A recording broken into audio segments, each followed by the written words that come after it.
Ya, ada orang yang kalau bohong gemeteran, orang munafik terbalik, jujur gemeteran.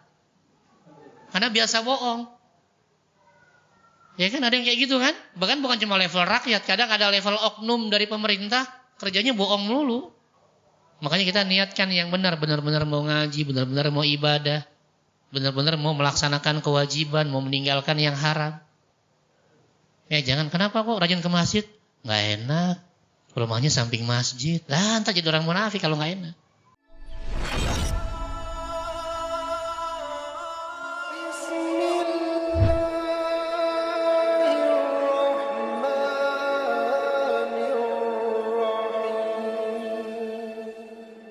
Ya, assalamualaikum warahmatullahi wabarakatuh.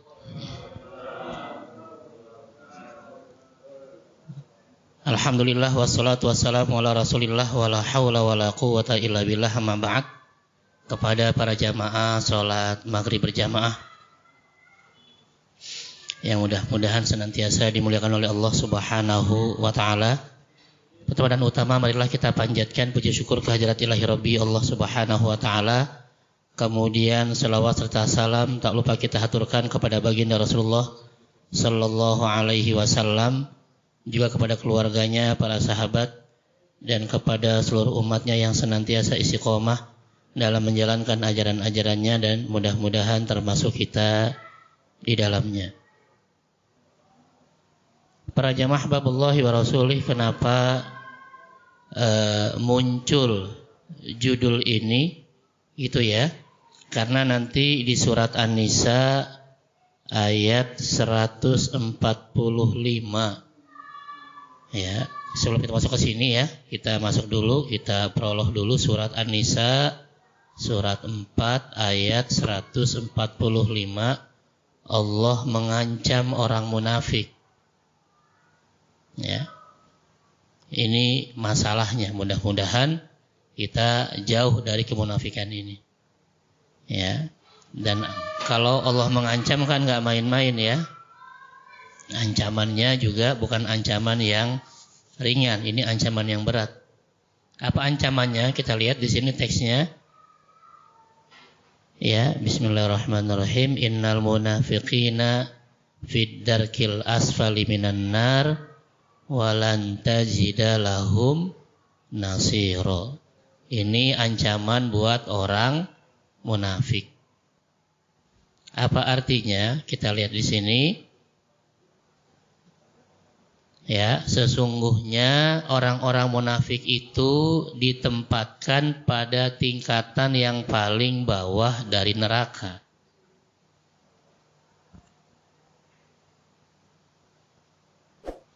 Kira-kira kalau kita masak air, yang panas duluan, yang bawah apa yang atas? Yang bawah. Ya, jadi bisa dibayangkan ancamannya bukan cuma masuk neraka, bahkan masuk neraka dengan tingkatan yang paling bawah. Karena itu saya bilang darurat. Kenapa darurat? Karena sekarang kelihatannya justru jadi tren nih kemunafikan.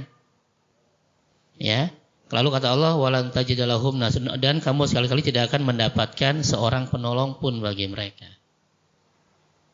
Gitu ya. Karena itu di Al-Baqarah awal-awal diingatkan, ya, ayat kedua sampai ayat kelima bicara orang beriman bertakwa, 6-7 bicara orang kafir, ayat 8 sampai 20.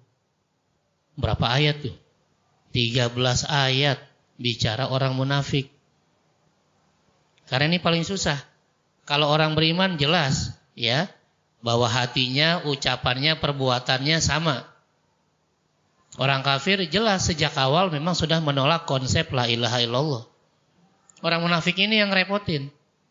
Karena zohirnya, tampilannya, casingnya casing orang beriman.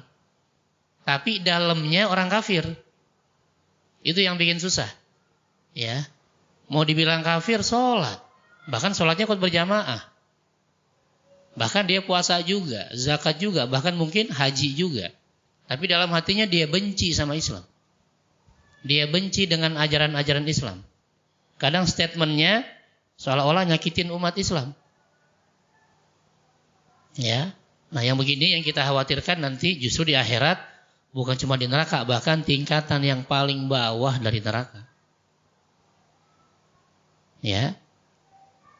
Nah, apa ciri-cirinya? Pertama di ayat 8 dikatakan bismillahirrahmanirrahim, wa minan nasi may yaqulu amanna billahi wa bil yaumil akhir wa ma hum bimumin.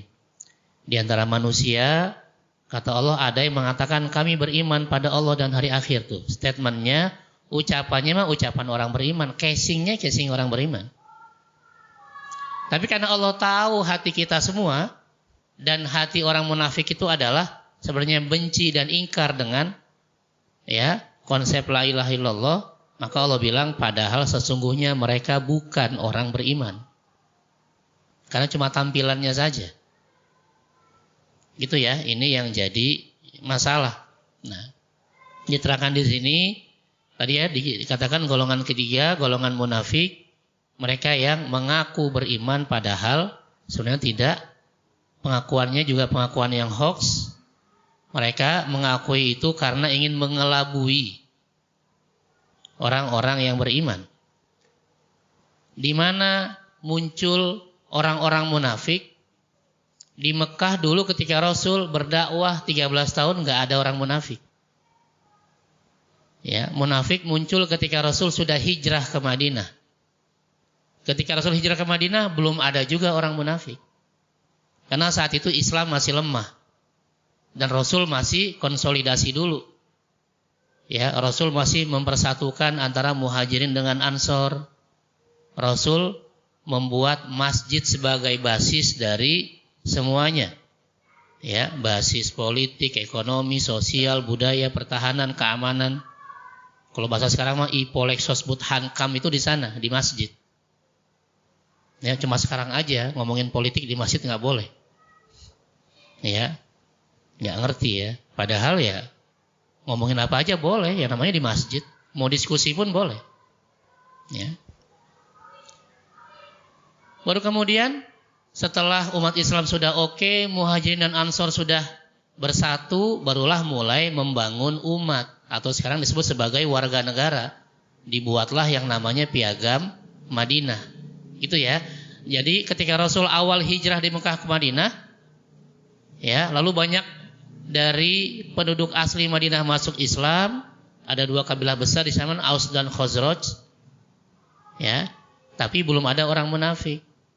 Karena tadi awalnya Rasul baru konsolidasi dulu, ya, mempersaudarakan Muhajirin dan Ansor. Ini ya, jadi awalnya ini mempersaudarakan Muhajirin dan Ansor. Siapa Muhajirin? Orang yang hijrah ke Madinah. Siapa Ansor? Ansor itu orang pribumi penduduk asli Madinah. Gitu ya. Jadi ini dipersaudarakan sehingga menghilangkan sekat-sekat kesukuan dan seterusnya. Jadi Islam itu bukan bikin sekat baru, tapi menghilangkan sekat yang ada, meminimalisir. Dulu di Mekah namanya banyak, ada Quraisy, suku-suku yang lain, ada Bani Hashim dan seterusnya. Ya, ketika sampai Madinah udah semuanya Muhajirin. Enggak lagi disebut Bani apa. Ansor juga sama dulu, kalau enggak dia dari Khazraj, dari Aus. Tapi oleh Rasul disebut dia adalah Ansor. Dipersempit lagi. Ya, dihilangkan sekatnya. Lalu Muhajirin dan Ansor digabung lagi menjadi umat Islam. Udah ini umat Islam, enggak dilihat apakah Muhajirin atau Ansor, dihilangkan sekatnya. Yang aneh zaman sekarang ditambahin lagi sekat-sekat baru. Ini Islam Nusantara, ini Islam Arab, ini Islam apa. Rasul datang untuk menghilangkan sekatnya.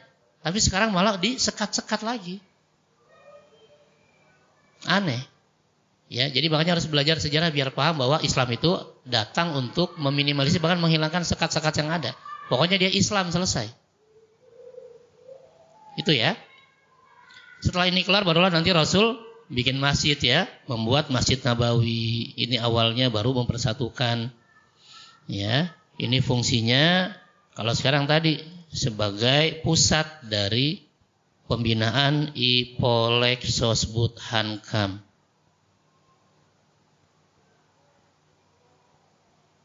Ya, kalau bahasa bahasa PMP dulu ya, bahasa PPKN sekarang. Ideologi, politik, ekonomi, sosial, budaya, pertahanan, keamanan, semua diomongin di masjid. Jadi nggak apa-apa mau rapat RW di masjid boleh, sebenarnya nggak ada masalah. nggak usah khawatir. Ya, jadi masjid nggak hanya bicara masalah ibadah, apapun bisa dibicarakan di masjid. Itu di zaman Rasul. Baru kemudian Rasul membuat yang namanya piagam Madinah untuk mempersatukan antara orang Islam dan orang di luar Islam. Atau bahasa sekarang disebut warga negara. Sehingga dengan adanya piagam Madinah, maka sudah jelas ada WNM, ya, warga negara Madinah. Sehingga mereka harus gotong royong bersatu padu untuk menjaga tanah air mereka, yaitu di Madinah, dengan piagam Madinah. Makanya ketika Indonesia, ya, dibuat yang namanya PPKI, panitia persiapan kemerdekaan Indonesia, dibuatlah piagam yang mirip, namanya piagam Jakarta. Karena dia copy paste dari piagam Madinah. Gitu ya. Tapi kemudian kan Rasul dan Abu Bakar, bahkan sahabat-sahabat yang lain dianggap DPO, itu masalahnya. Apa DPO? Daftar pencarian orang. Karena mereka keluar dari Mekah secara ilegal. Itu ya bahasa sekarangnya ya. Karena itu Rasul dan sahabat diserang terus sama Mekah. Ya, dibikin nggak nyaman, dibikin ya nggak bisa tidur, nggak bisa makan, nggak tenang karena khawatir suatu waktu Mekah akan menyerang Madinah. Karena sejak awal ketika Rasul hijrah ke Madinah dan Abu Bakar, sudah kepala Rasul hidup atau mati dihargai 100 ekor unta, kan DPO. Dan itu tetap berlaku. Gitu ya. Tapi kemudian singkat cerita, pada tahun kedua Hijriyah, terjadi perang Badar. Rasul 313, ada yang mengatakan 314, ada yang mengatakan 317. Ya. Sedangkan orang kafir Quraisy 1000. Ternyata justru yang Allah menangkan adalah pasukan Rasul. Nah, saat itulah baru orang Islam di Madinah menjadi naik daun. Pamornya naik. Wah, ternyata ini yang katanya DPO justru malah menang perang. Kan aneh. Nah, saat itulah ketika ketika selesai perang Badar, muncullah yang namanya orang munafik, gitu loh. Kapan muncul orang munafik? Setelah Rasul menang perang Badar. Karena Islam sudah dianggap keren. Wah, ternyata Islam gak main-main ya. Lawan kafir Quraisy aja yang jumlahnya 3 kali lipat bisa menang. Sehingga yang tadinya ingin menghancurkan Islam dari luar gak mungkin nih. Berarti gimana? Kita hancurkan Islam dari dalam. Gimana caranya? Pura-pura masuk Islam. Gitu ya. Jadi munafik di zaman Nabi adalah orang yang pura-pura masuk Islam. Gitu.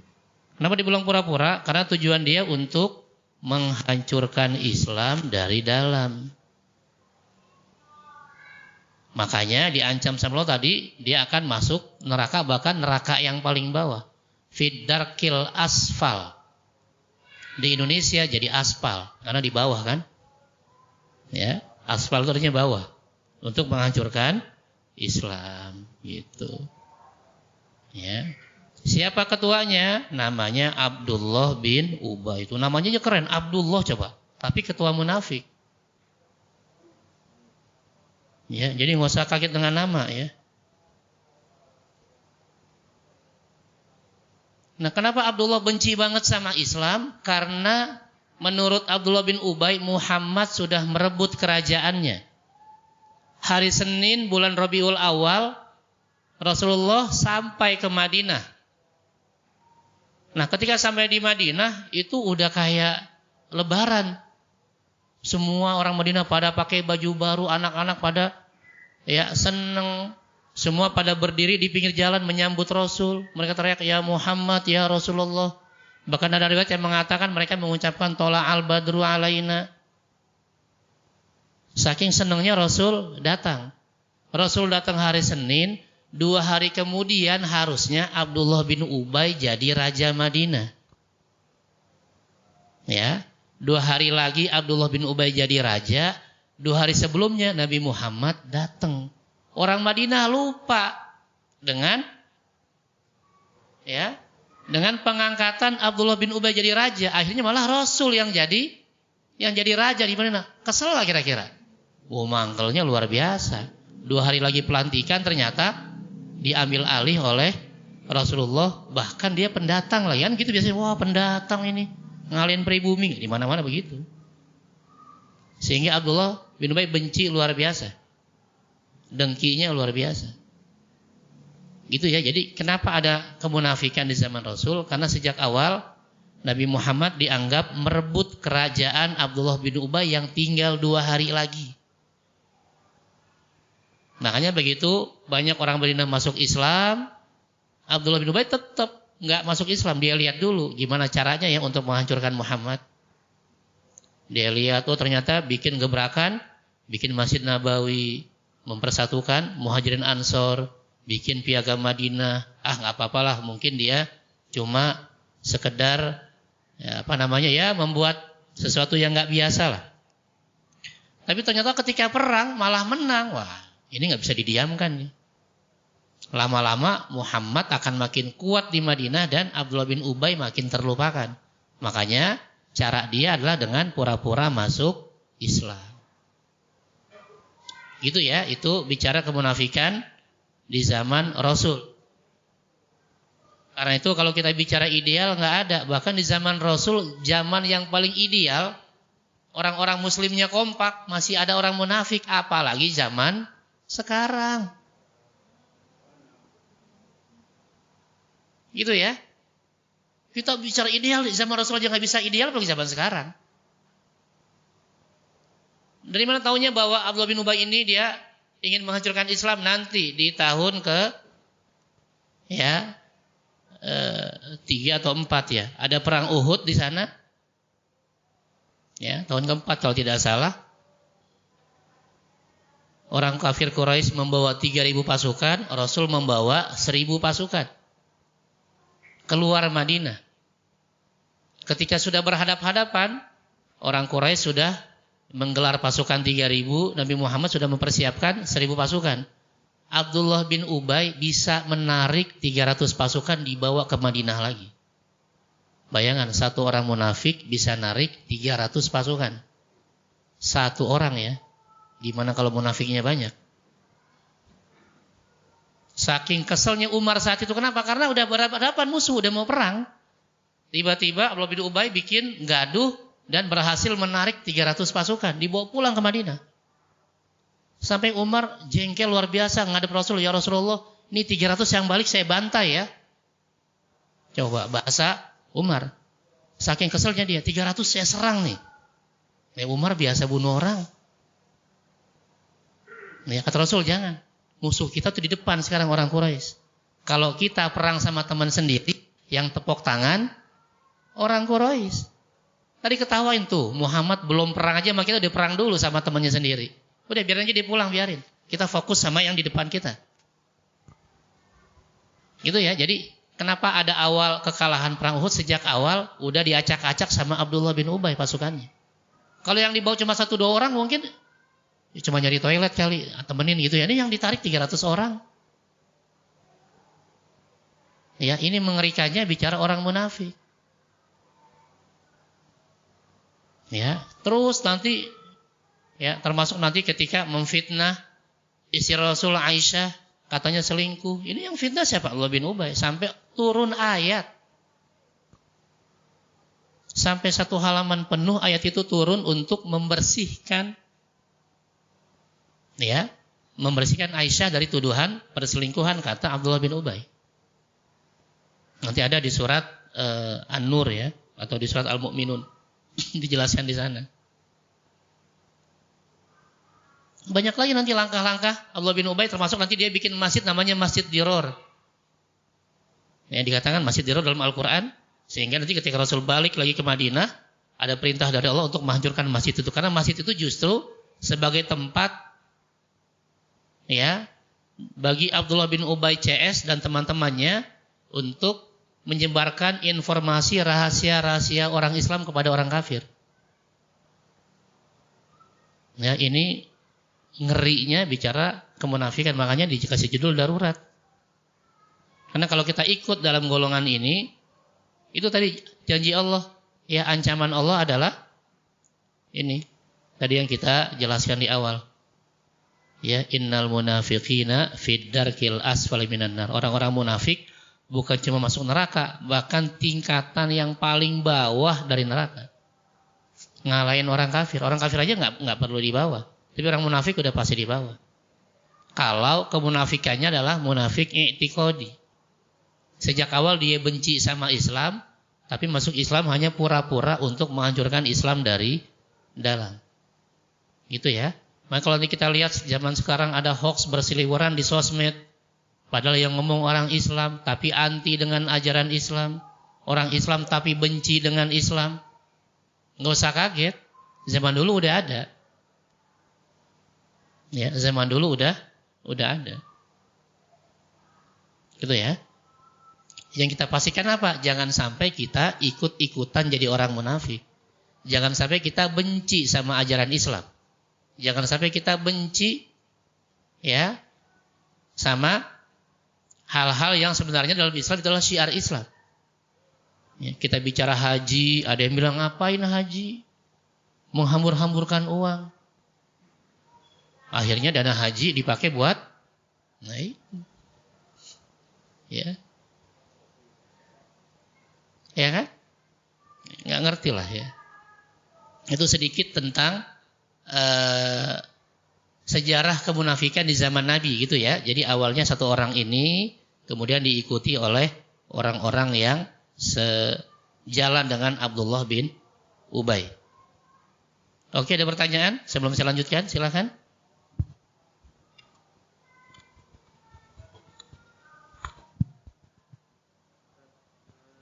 Iya.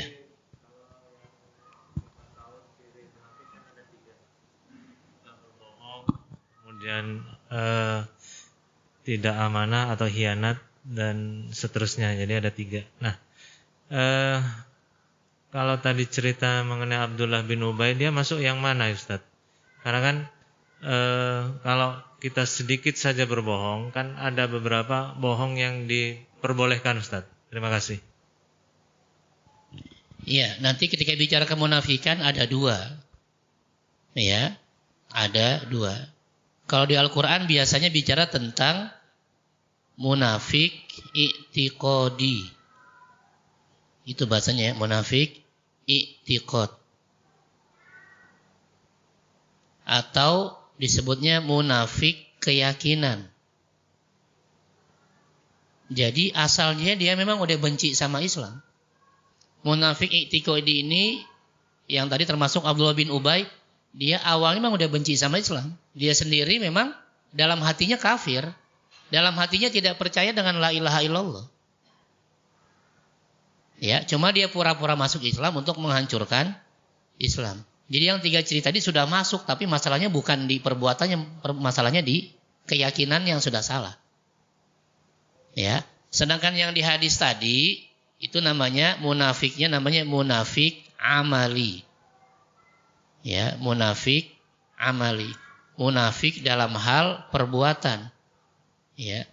Yang disebutkan dalam hadis 3 hadis tadi, idza haddatsa kadzaba, kalau bicara dia dusta, wa idza wa'ada akhlafa, kalau janji dia ingkar, wa idza tumina khana, kalau diberi amanat dia khianat. Ini bukan munafik keyakinan, tapi munafik perbuatan. Keyakinannya tetap la ilaha illallah, tapi perbuatannya yang menyimpang. Ya. Jadi yang kayak gini enggak masuk neraka bawah, enggak. Ya, kita doakan saja yang sifat amali tadi segera bertobat gitu aja, karena keyakinannya masih muslim. Dia masih yakin dengan 6 rukun iman.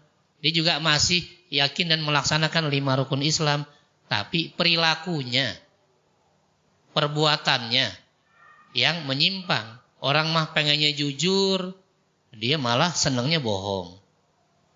Ya, ada orang yang kalau bohong gemeteran, orang munafik terbalik, jujur gemeteran. Karena biasa bohong. Ya kan ada yang kayak gitu kan? Bahkan bukan cuma level rakyat, kadang ada level oknum dari pemerintah, kerjanya bohong melulu. Ya. Muslim nggak? Tetap muslim. Tapi masalahnya tadi hobinya bohong. Ya, nggak usah disebutin lah, ntar jadi rame. Tapi kita udah tahu lah sama-sama ya kan. Asal ngomongnya A jadi B. Maka sampai ada yang bilang, ya, Babe itu bilang, ya ini level oknum pemimpin kita ini repot ini. Pokoknya apa yang diomongin pasti beda dengan perbuatan. Ya. Kalau ngomongnya saya nggak mau 3 periode, malah ujung-ujungnya bisa 3 periode. Katanya. Karena apa yang diomongin beda sama perbuatan. Ntar udah 3, berubah lagi 4 periode. Ya. Tapi itu bukan masuk keyakinan karena dia muslim. Gitu ya. Karena dia muslim. Tapi perbuatannya ini yang berbahaya. Makanya kita doakan tobat gitu aja. Kalau nggak tobat gimana ya? Kalau nggak tobat mudah-mudahan cepat kelar. Ya, biar diganti sama yang benar.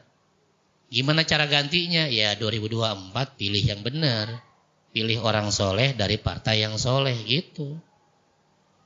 Ya, gampang kan? Gampang. Lalu dikawal nanti biar yang hitung benar. Susah ya namanya kita mau dapat yang mau dapat yang baik ya harus susah. Kalau lombanya cuma lomba makan kerupuk ya hadiahnya cuma kipas angin mungkin. Ya kan? Tapi kalau kita mau ngejar pemimpin yang bagus ya emang harus susah. Ya, kita dakwah, ajak orang-orang jangan golput gitu misalnya. Ya. Yang soleh pada golput. Yang enggak benar pada nyoblos ya, yang naik orang yang enggak benar. Ya. Jadi jangan salahin yang enggak benar, yang enggak benar mau nyoblos, yang soleh malah golput. Gitu ya.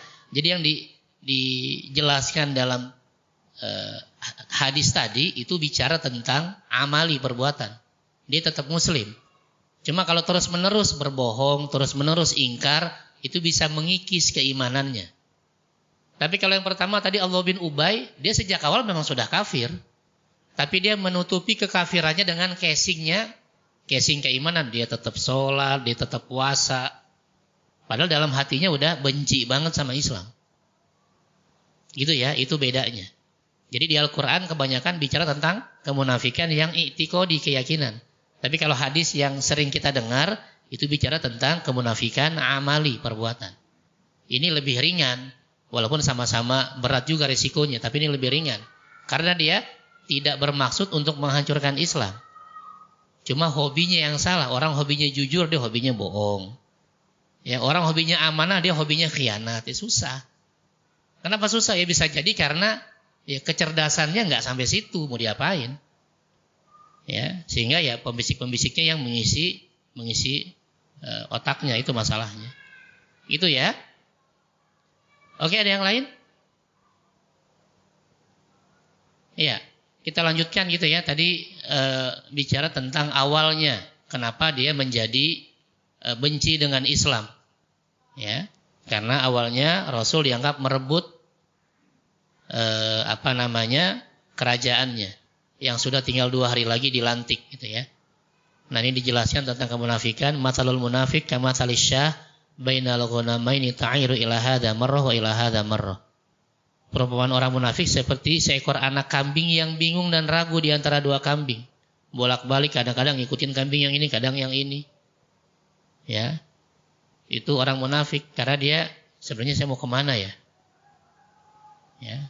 Karena munafik muncul dari keraguan, makanya jangan ragu dengan Islam. Kalau ragu nanti ujung-ujungnya jadi munafik. Oke, kita lanjutkan berikutnya nih ayat 9-nya, yukhadi'unallah. Orang munafik itu kerjanya menipu Allah. Walladzina amanu, menipu orang beriman. Wa ma yakhda'una illa anfusahum, padahal orang munafik tidak menipu Allah, tidak menipu orang beriman, dia hanya menipu dirinya sendiri. Wa ma yash'urun, dan dia enggak sadar kalau dia menipu diri sendiri. Tadi karena sejak awal dia sudah benci sama Islam, dia cuma pura-pura masuk Islam. Tapi gimana cara nipunya? Ya kalau lagi dengar azan ya dia ke masjid. Bulan Ramadan dia puasa. Tapi sebenarnya kesel dia. Ya, kenapa? Karena sejak awal dia sudah enggak suka sama Islam, tapi ya pura-pura. Kan orang pura-pura capek. Ya hidup mah apa adanya aja. Ya kan? Coba ada orang susah pura-pura Kaya, kan puyeng kan? Akhirnya kemana-mana lihat mobil bagus, foto, selfie, masukin sosmed, kayak mobil padahal mobil orang. Iya kan? Capek akhirnya. Atau dia maksa, nggak punya duit, akhirnya nyicil mobil. Rumah aja belum kelar misalnya. Pendapatan juga susah, nyicil lagi yang akhirnya kejar-kejaran. Kenapa? Karena pura-pura. Ya kalau nggak mampu punya mobil, ya punya motor aja. Kenapa emang? Ya kan? Nggak mampu punya motor, ya beli sepeda aja. Ya, jadi nggak capek hidupnya. Kalau mampu ya silahkan. Kalau memang ada kebutuhan silahkan. Tapi kalau nggak mampu, apalagi nggak butuh, ngapain? Ya, nah orang munafik ini orang yang pura-pura. Sejak awal dia benci sama Islam, tapi dia nggak mau mengakui kalau dia benci. Akhirnya tadi hidupnya ya datang untuk sholat, datang untuk puasa, ya. Tapi dalam hati dia kesel banget, nggak nyaman hidupnya. Nah karena itu kata Allah, kelihatannya dia menipu, tapi kan Allah Maha tahu hati dia. Ya kan?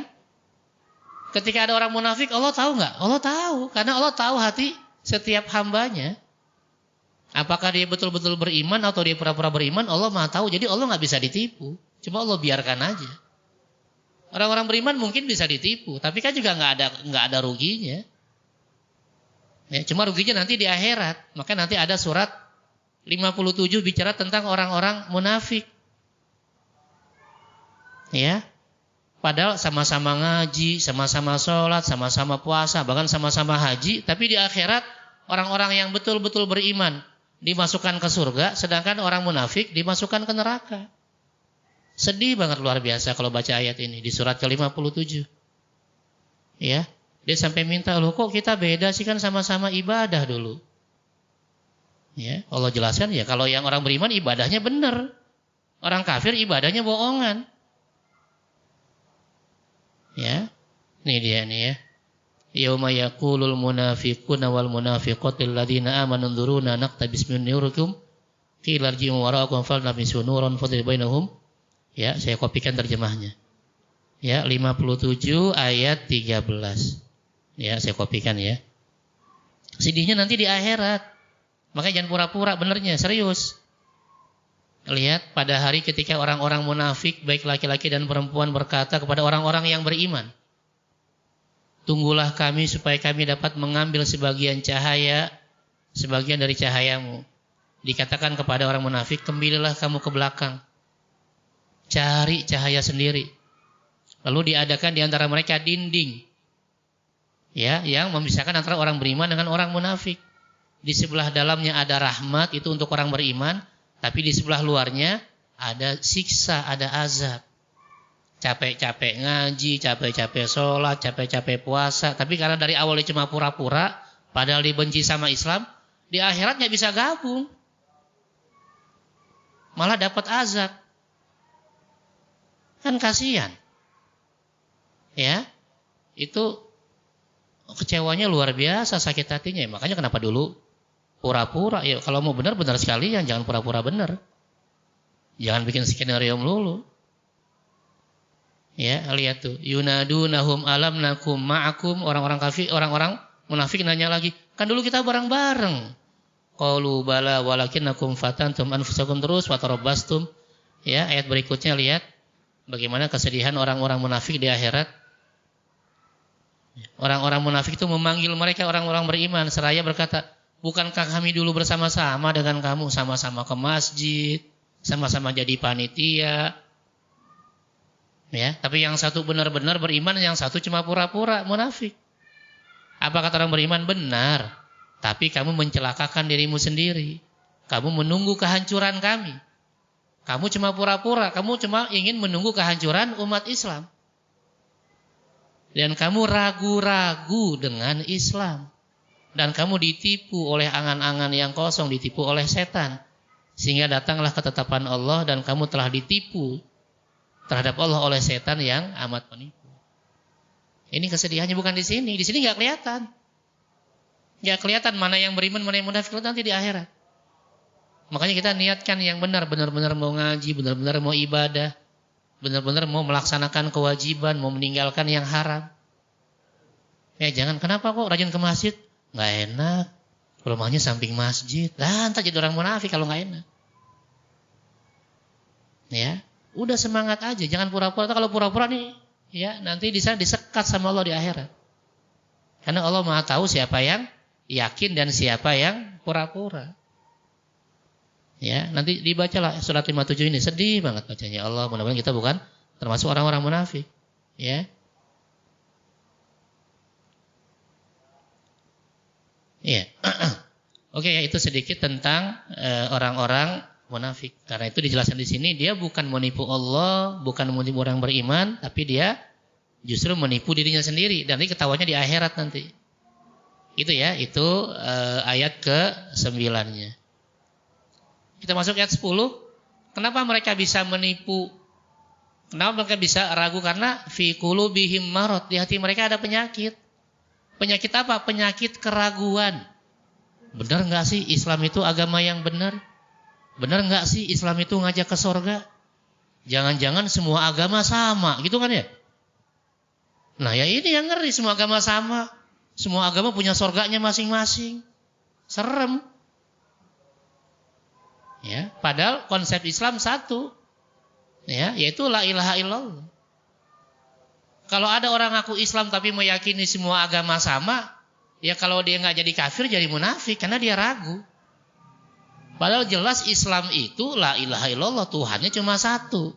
Sedangkan orang di luar Islam ya Tuhannya lebih dari satu atau nggak percaya dengan Tuhan.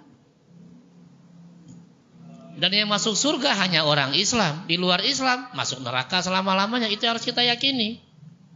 Cuma orang Islam ada yang langsung ke surga, ada yang mampir dulu ke neraka. Yang mana yang mampir? Di antaranya yang munafik ini, yang suka bohong ya mampir dulu. Ya, yang nggak amanah ya mampir dulu. Kalau nggak tobat, ya. Tapi kalau dia tobat, insya Allah dia bisa juga langsung ke surga. Jadi penyakitnya berat, bukan penyakit fisik. Ini penyakitnya penyakit keraguan, penyakit hati. Ya, nah.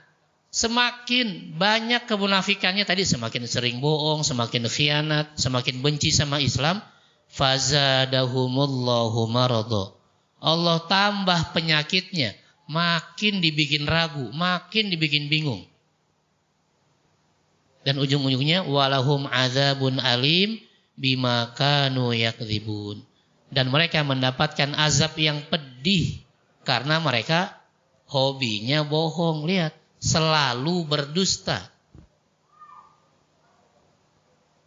Ya, jadi hati-hati kalau sudah menjadikan kebohongan sebagai hobi, jangan ya. Lebih baik nggak usah ngomong. Kalau kita nggak tahu daripada bohong, mendingan diem aja udah. Ya, daripada kita mau ngomong tapi berbohong. Ya, itu penyakitnya ya. Jadi bukan penyakit fisik ya, tapi penyakitnya adalah penyakit keraguan. Gimana biar nggak ragu? Ya ngaji, tanya, diskusi. Ya, Pak Ustadz kok saya ragu sih? Masa Nabi kita Umi misalnya? Ya, tadi saya kajian subuh di Harapan Jaya. Itu Rasul Uminya itu sementara apa sampai meninggal. Berarti kan ragu, ya nggak masalah kita jelaskan. Bukti Rasul Ummi yaitu ketika Muhammad disuruh baca surat Al-Alaq sama Jibril kan di Gua Hiro. Ma'a Nabi Qori, saya nggak bisa baca. Dipeluk sekali, 2 kali, 3 kali, terakhir dibacain sama malaikat Jibril. Akhirnya Rasul pulang gemeteran, ketakutan. Ya.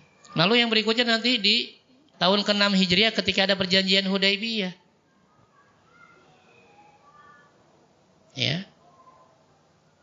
Lalu ada penjelasan di sana min Muhammad Rasulullah. Ini perjanjian antara Nabi Muhammad Rasulullah dengan Suhail bin siapa saya lupa dari Quraisy. Nah, orang Quraisy marah, "Oh, nggak mau saya perjanjian itu dihapus tuh Rasulullah. Kalau saya percaya kamu Rasul, saya nggak bikin perjanjian." Ya. Apa kata Nabi? Ali, tolong hapus karena yang nulis perjanjian itu Ali. Kata Ali, saya nggak mau ngapus. Udah tunjukkan yang mana kata-kata Rasul saya yang hapus. Tuh, Rasul nggak tahu. Berarti Rasul ummi. Gitu ya. Nah, itu bisa kita jelaskan nggak masalah. Kenapa? Berarti ada pemahaman bahwa Rasul katanya umminya cuma sementara. Enggak, Rasul sampai wafat pun tetap ummi. Sampai wafat pun tetap ya nggak bisa baca, nggak bisa nulis. Apa hikmahnya? Hikmahnya biar kalau ada orang yang ingin mengatakan Muhammad pernah belajar dari pendeta Bahiro ketika usia 12 tahun waktu diajak pamannya ke negeri Syam, bisa ditolak. Enggak. Belajar gimana orang nggak bisa baca, nggak bisa nulis? Atau Muhammad belajar dari sepupunya Khadijah ketika awal-awal dia diangkat jadi nabi. Kan dibawa sama Khadijah tuh ke sepupunya Waraqah bin Naufal. Karena Waraqah bin Naufal adalah orang Nasrani yang pinter bahasa Ibrani kemudian mentranslate Injil dari bahasa Ibrani ke bahasa Arab. Tapi kemudian justru yang menguatkan adalah Waraqah bin Naufal dengan mengatakan itu adalah Jibril yang datang kepadamu dan saya siap membantumu kapanpun kamu mau. Cuma masalahnya saya udah tua. Kalau saya masih muda, aduh, saya akan bantu kamu Muhammad. Ya, dengan sekuat tenaga. Tapi kemudian, beberapa hari kemudian, Waraqah wafat. Nah, itu dibilang sama orang-orang orientalis atau mustasyrikin, oh Muhammad pernah belajar tuh dari Waraqah bin Naufal. Ya nggak bisa orang. Rasul juga ummi, buta huruf. Sehingga ketika ada kesan bahwa Muhammad itu, Quran itu bukan dari Allah, tapi dari Muhammad karena belajar dari pendeta, itu bisa terhapus, bisa kita balikkan. Bahwa itu tidak ada data yang valid karena nabi kita adalah nabi yang ummi. Gitu ya. Jadi ketika ada penyakit keraguan bukan malah jauh dari Islam, harus rajin ngaji. Harus banyak nanya. Karena tugas kita orang-orang awam cuma satu, disuruh nanya. Ya kan?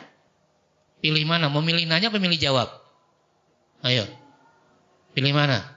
Enakan nanya. Iya. Nanya aja diperintah sama Allah. Lihat tuh di surat 21 ayat 7. Ini perintahnya. Jadi kita orang-orang awam ada perintah dari Allah untuk banyak nanya. Ya, bukan malah nggak mau ngaji. Kalau nggak mau ngaji nanti nggak ngerti. Akhirnya ragu, akhirnya jadi orang munafik. Jangan. Ya. Lihat di sini fas'alu ahla dzikri in kuntum la ta'lamun. Kata Allah, tanyakanlah olehmu kepada orang-orang yang berilmu kalau kamu nggak tahu. Cuma disuruh nanya.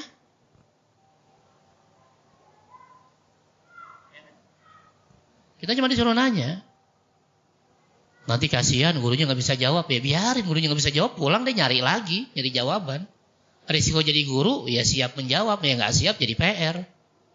Bukan cuma murid doang dapat PR, gurunya juga dapat PR. Ya, kami dulu di kampus biasa begitu, kita nanya sama dosen nggak bisa jawab. Ya kata dosennya al-ijabah fil usbu'il qadim, jawabannya minggu depan aja ya. Ana mutahayyir, saya ragu. Ya, kita biasa-biasa aja, alhamdulillah keren nih pertanyaannya. Kenapa? Dosen aja nyerah jawabannya. Tapi dosennya juga cuek-cuek aja. Ana mutahayyir, saya ragu. Saujib fil usbu'il qadim, saya akan jawab minggu depan. Oke. Enggak ada masalah. Ya. Jadi paling enak jadi orang awam. Cuma disuruh nanya, bukan disuruh jawab. Ada yang mau jawab enggak? Enggak ada, cuma disuruh nanya. Gitu ya. Nah, jadi bagaimana menghilangkan keraguan tadi, menghilangkan kemunafikan? Ngaji, banyak nanya. Jadi keraguan kita insya Allah sedikit demi sedikit akan hilang. Kalau tahu gurunya nggak bisa jawab ya PR dia di rumah. Nggak apa-apa dibongkar-bongkar buku lagi, bongkar kitab lagi. Itu ya. Oke, ada yang lain silakan mau ditanyakan? Iya, bicara tentang perpolitikan di Indonesia, ya memang masalah kita satu, kita suka menganggap politik itu tabu dengan alasan, apalagi dulu ada tokoh Islam yang mengatakan Islam yes, politik Islam no. Ini bahaya. Islam yes, politik yes, karena juga politik bagian dari Islam. Kalau Rasul tidak berpolitik, Rasul nggak bisa jadi pemimpin di Madinah. Karena politik itu intinya adalah bagaimana dia menjadi pemimpin. Cara untuk menjadi pemimpin itu artinya politik. Kalau orang tidak berpolitik berarti dia nggak siap untuk menjadi pemimpin. Pertanyaannya umat Islam mau mimpin atau mau dipimpin?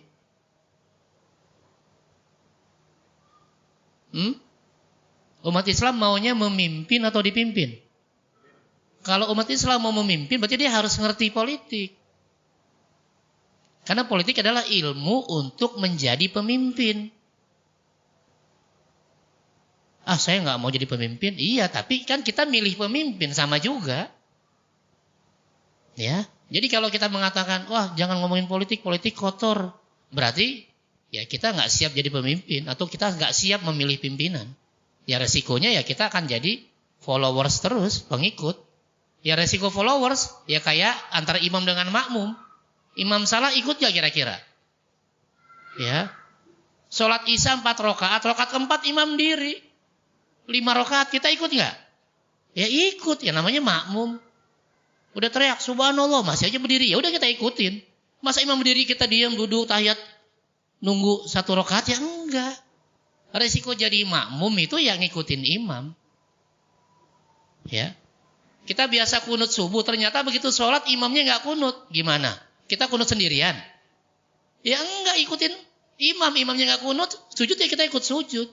Masa imam sujud kita kunut dengan Allahumma hdini fiman hadait, ditarik sama teman kita, sujud gitu kan? Aneh.